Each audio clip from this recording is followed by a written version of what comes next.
Le film commence pendant la nuit, où une petite lapine nommée Judy se promenait dans la forêt. Soudain, un tigre féroce apparaît et se jette sur Judy, mais en réalité, tout faisait partie d'une présentation théâtrale. Dans la présentation, Judy raconte que tous les animaux ont cessé de s'attaquer entre eux et ont commencé à vivre en harmonie. De plus, chaque animal pouvait avoir une carrière et même devenir astronaute. Judy a terminé en disant que son plus grand rêve est de devenir policière. Plus tard, les parents de Judy lui parlent, lui disant qu'il sera impossible qu'elle devienne policière, car aucune lapine n'y est jamais parvenue. C'est pourquoi ils lui recommandent de devenir cultivatrice de carottes. Mais Judy refuse. Pendant que ses parents discutaient avec elle, Judy a vu un renard nommé Gideon, qui agissait de manière suspecte. Curieuse, Judy le suit, et elle découvre en secret qu'il était en train de prendre des billets à quelques jeunes animaux. Agacée, Judy confronte Gideon et lui exige de rendre les billets. Mais le renard était trop fort, et en plus de la renverser, il l'attaque aussi. Malgré cela, Judy parvient à récupérer les billets des jeunes, qui sont très heureux. Après cela, Judy se relève, déterminée à poursuivre son rêve de devenir policière. 15 ans plus tard, Judy participait à un entraînement dans une académie de police où elle devait surmonter des défis difficiles. Parmi les défis, il y avait une tempête de sable, mais elle finit par perdre. Dans le défi suivant, Judy essaie de rester ferme, mais elle finit par tomber face contre terre dans la boue. Ensuite, la lapine essaie de grimper une montagne de glace, mais elle n'y parvient pas. Dans le dernier défi, Judy essaie de lutter contre un adversaire, mais elle est rapidement vaincue. Néanmoins, Judy ne se décourage pas, et lorsqu'elle retourne au défi de la montagne de glace, elle parvient à l'escalader facilement. De plus, la lapine bat un adversaire en combat et devient imparable. Quelques jours plus tard, arrive le jour de la remise des diplômes, et le maire de la ville annonce que Judy est devenue la première lapine policière, ce qui impressionne tout le monde. Plus tard, Judy se prépare à dire au revoir à ses parents, car elle va voyager vers une ville appelée Zootopia. Avant de partir, ses parents lui remettent un kit de défense contre les renards. Ensuite, elle leur dit au revoir et part. Finalement, Judy arrive à Zootopia et est impressionnée par les énormes structures de la ville. Ensuite, la lapine s'installe dans un appartement pour vivre, mais elle se rend vite compte que ses voisins sont très bruyants. Le lendemain, Judy se lève tôt et se rend au département de police pour travailler. Là, elle entre dans une salle de réunion et est surprise de voir que ses collègues sont des animaux puissants. Peu de temps après, le chef de la police nommé Bogo apparaît et révèle que le maire lui a ordonné de rechercher 14 prédateurs qui ont disparu. Pour cette raison, Bogo assigne des missions de recherche aux policiers, sauf à Judy, en lui disant qu'elle sera agent de circulation. En entendant cela, Judy se sent très déçue et parle à Bogo pour lui demander l'une des missions de recherche. Cependant, Bogo ne l'écoute pas et il lui ordonne de mettre 100 contraventions par jour. Sentant le défi, Judy accepte le travail et, en utilisant ses compétences, parvient à mettre plus de 200 contraventions avant midi. Avant de terminer la journée, Judy aperçoit au loin un renard nommé Nick, qui agissait de manière suspecte. Curieuse, Judy commence à le suivre, et en entrant dans une glacerie pour éléphants, elle se rend compte qu'il essayait d'acheter une glace pour son fils. Cependant, le vendeur, qui était également un éléphant, refuse de lui vendre la glace et le renvoie hors de l'endroit. En voyant que le fils de Nick devenait triste, Judy intervient et menace de verbaliser l'éléphant pour ne pas avoir une bonne hygiène dans la glacerie. Rapidement, le vendeur accepte, mais lorsque Nick va payer, il se rend compte qu'il a oublié son portefeuille à la maison et commence à partir. Avant cela, Judy achète la glace pour le fils de Nick, ce qui le rend très heureux. Plus tard, Judy était en train de mettre plus de contraventions en ville quand, soudain, elle voit Nick et son fils, qui faisaient fondre la glace qu'elle avait achetée et versèrent le liquide dans plusieurs bocaux en verre. Après cela, tous deux s'en vont et Judy, curieuse, les suit jusqu'à un endroit couvert de neige. Là, la lapine découvre toute la vérité. Les deux avaient utilisé le liquide de la glace fondue pour faire de petites glaces et les vendre aux rongeurs. Après que les rongeurs mangèrent les glaces, ils jetèrent les bâtonnets à la poubelle et Nick et son compagnon les ramassaient pour vendre le bois à quelques rats. Plus tard, Nick partage l'argent avec son associé et Judy découvre que l'enfant n'était pas son fils, mais aussi un renard adulte. Éventuellement, Judy confronte Nick et lui ordonne d'arrêter ce qu'il fait, sinon il pourrait être arrêté. Cependant, Nick lui répond qu'il n'a rien fait d'illégal et en profite pour l'insulter, disant qu'elle ne deviendra jamais une vraie policière. En entendant cela, Judy se sent triste et le lendemain, elle n'arrive pas à se concentrer pour mettre des amendes. Frustrée, Judy se lamente dans son véhicule, mais est soudainement interrompue par un commerçant qui lui demande de l'aide, car sa boutique a été volée par un animal nommé Duke. Excitée, Judy commence à courir après lui, se sentant enfin comme une véritable officier. Pendant la poursuite, ils arrivent tous deux dans une mini-ville, et Judy fait attention à ne marcher sur personne. À un moment donné, Duke lance un beignet géant vers une habitante nommée Fru. Mais grâce à ses compétences, Judy parvient à la sauver à temps. Après cela, la lapine utilise le même beignet pour attraper Duke, et elle l'emmène au département de police. Avec cela, Judy pense qu'elle sera félicitée pour son acte héroïque. Mais lorsqu'elle est appelée au bureau de Bogo, il la réprimande pour avoir abandonné son poste en tant qu'agent de circulation, juste pour rendre des oignons à un commerçant. Un peu contrariée, Judy lui dit qu'elle n'a jamais voulu être agent de circulation, mais policière, et c'est pourquoi elle a décidé d'attraper Duke. Alors qu'ils discutaient, une loutre nommée Madame Loutreau, qui demande de l'aide à Bogo parce que son mari a disparu il y a 10 jours. À ce moment-là, Judy se propose d'aider, mais Bogo refuse et renvoie rapidement la petite lapine. Cependant, peu après, la vice-mairesse de la ville apparaît et dit que Judy sera chargée de retrouver le mari de Madame Loutreau. Agacé, Bogo permet à la lapine de participer à la mission, mais lui donne un délai de 48 heures pour le retrouver. Après cela, Judy commence à enquêter et découvre bientôt que le mari de Madame Loutreau a acheté l'une des glaces de Nick. C'est pourquoi Judy rencontre Nick et lui demande de l'aide, mais il refuse. Malgré tout, Judy insiste et lui dit que, s'il ne l'aide pas, elle l'arrêtera pour plusieurs délits. Avec peu d'options, Nick accepte de l'aider et l'emmène dans un temple où il a vu pour la dernière fois le mari de Madame Loutreau. Sur place, Judy demande des informations à un buffle nommé Jax. Elle lui demande s'il connaît le mari de Madame Loutreau. Jax répond que oui et révèle qu'une instructrice de yoga sait où il se trouve. Ensuite, Jax va voir l'instructrice de yoga, qui était une éléphante nommée Nanji, et lui demande si elle se souvient du mari de Madame Loutreau. Nanji répond que non. Mais à ce moment-là, Jax commence à se souvenir du jour où le mari de Madame Loutreau est parti dans un véhicule. Rapidement, Judy note toutes ces informations. Et plus tard, elle et Nick se rendent au département des véhicules pour retrouver le numéro de la plaque. En entrant, ils sont surpris de voir que les employés sont des paresseux. Peu de temps après, Judy demande les informations sur la plaque d'immatriculation, mais elle commence à désespérer car l'employé mettait beaucoup de temps à faire quoi que ce soit. Après plusieurs heures, Judy obtient enfin l'emplacement du véhicule, mais en sortant du département, elle se rend compte qu'il fait déjà nuit.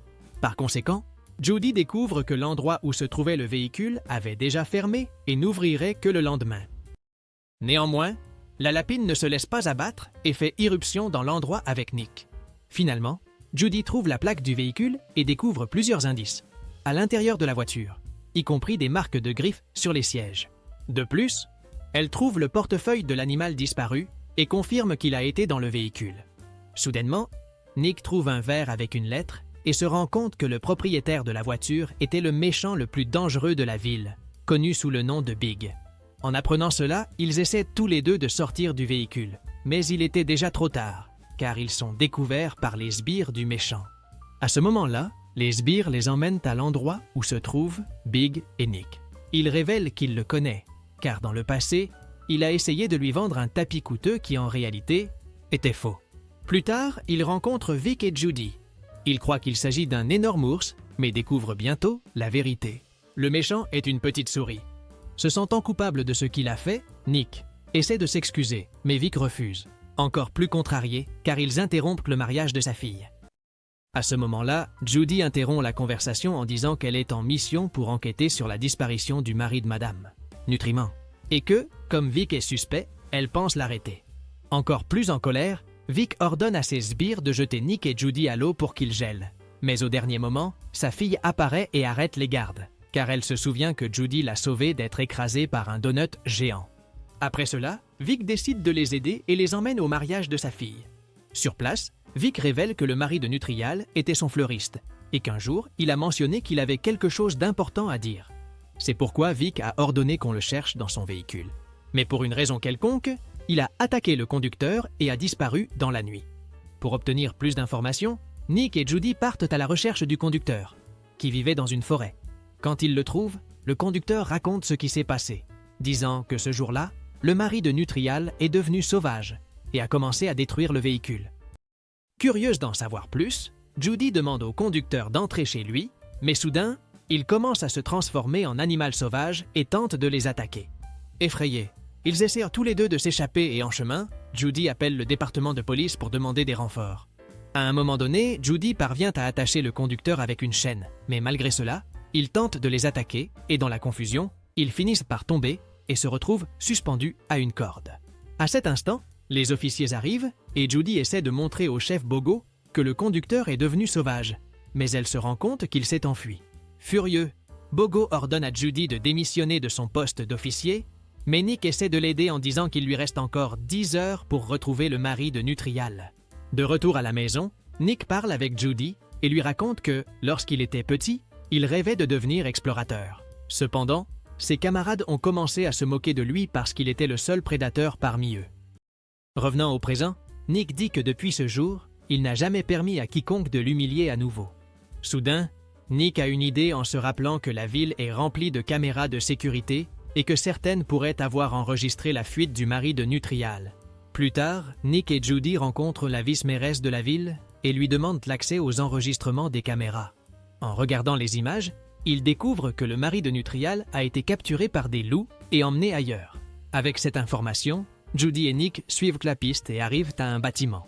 En s'infiltrant dans le lieu, ils sont surpris de trouver tous les prédateurs disparus que la police recherchait, y compris le mari de Nutrial, tous enfermés dans des cages. Soudain, quelqu'un entre dans le bâtiment et pour ne pas être découvert, Nick et Judy se cachent. Après cela, Judy se rend compte que celui qui est entré était le maire de la ville et découvre qu'il est responsable des disparitions. C'est pourquoi Judy commence à enregistrer toute la conversation avec son téléphone portable. Mais soudain, ses parents l'appellent, alertant le maire. Rapidement, les alarmes se déclenchent et pour ne pas être attrapés, Nick et Judy s'échappent par les conduits du bâtiment. Pendant ce temps, Bogo est informé que Judy a retrouvé tous les prédateurs disparus et plus tard, le maire est arrêté. Avant d'être emmené, le maire dit à Judy qu'il a fait tout cela uniquement pour protéger la ville. Le lendemain, Judy participe à une conférence de presse et elle déclare que les prédateurs ont été emprisonnés parce que, à tout moment, ils peuvent redevenir sauvages. De plus, Judy alerte tout le monde pour qu'ils restent vigilants et ne soient pas surpris par un prédateur. Après la conférence de presse, Nick demande à Judy si elle a peur de lui, puisqu'il est un prédateur. Judy dit que non, mais malgré cela, Nick la questionne sur le fait qu'elle porte toujours un répulsif contre les renards. Agacé, Nick s'en va. Et quand Judy essaie de le suivre, les journalistes l'arrêtent pour lui poser plus de questions. Avec le temps, les prédateurs commencent à redevenir de plus en plus sauvages et à attaquer les citoyens. Pour aggraver la situation, Judy se rend compte que le réceptionniste du commissariat, nommé Benjamin, sera transféré, car, étant un prédateur, il pourrait redevenir sauvage à tout moment. Le lendemain, la vice-maire invite Judy à participer à une séance photo, car elle apparaîtra en couverture d'un magazine de la ville. Cependant, Judy est triste, car elle pense être responsable de la division du monde animal, et c'est pourquoi elle démissionne de son poste d'officier de police. Finalement, Judy aide ses parents à vendre quelques carottes, quand soudain, Gideon apparaît. En le voyant, Judy est surprise, car elle découvre qu'il est devenu vendeur de tartes et de sucreries. À ce moment-là, Gideon parle avec Judy, et il lui présente ses excuses pour ce qu'il lui a fait quand ils étaient petits. Judy est ravie de cela et voit également ses frères et sœurs courir près de quelques fleurs. Le père de Judy en profite pour lui parler de ses plantes en disant que dans le passé, son oncle en a mangé une et est devenu sauvage. En entendant cela, Judy se rend compte que les prédateurs de la ville ne devenaient pas sauvages d'eux-mêmes, mais à cause de la plante. C'est pourquoi la lapine monte rapidement dans son véhicule et retourne en ville dans le but de résoudre la situation. À son arrivée, Judy parle avec Nick et elle le convainc de l'aider à sauver tous les prédateurs de la ville. Bien qu'encore blessé, Nick accepte de l'aider et il retrouve finalement Duke qui avait été responsable de voler les oignons d'un commerçant. À ce moment-là, Judy révèle que ce qu'il a volé n'étaient pas des oignons, mais les plantes qui faisaient que les prédateurs devenaient sauvages. Cependant, Duke ne dit rien. Pour le faire parler, les sbires de Vic le capturent et menacent de le jeter à l'eau pour le congeler. Effrayé, Duke avoue qu'il a bien volé les fleurs et qu'il les a vendues à un mouton nommé Doc. Avec cette information, Nick et Judy partent enquêter et découvrent que Doc avait une plantation de ces fleurs dans un train et qu'il était responsable de les rendre sauvages les prédateurs. Au moment où Doc se distrait en s'occupant de quelques complices, Judy le pousse hors du train et commence à le conduire vers le département de police. Cependant, tout tourne mal, et lorsque le train déraille, Judy et Nick parviennent à s'échapper juste à temps. Peu de temps après, le train explose, mais heureusement, Nick avait récupéré une partie des échantillons des fleurs. Après cela, ils courent tous les deux vers le commissariat, mais en chemin, ils sont interceptés par la vice-mairesse. Rapidement, Judy se rend compte que la vice-mairesse était impliquée dans l'affaire, et c'est pourquoi elle, et Nick, s'enfuient. En chemin, Judy trébuche et ne peut plus continuer à courir. Malgré cela, Nick l'aide. Mais lorsqu'ils sont vus par la vice-mairesse, ses sbires les jettent dans un trou. Pour aggraver la situation, la vice-mairesse lance sur Nick un liquide extrait des fleurs, ce qui le rend sauvage. À ce moment-là, Judy court, mais elle est rattrapée par le renard. Ensuite, Nick mord Judy.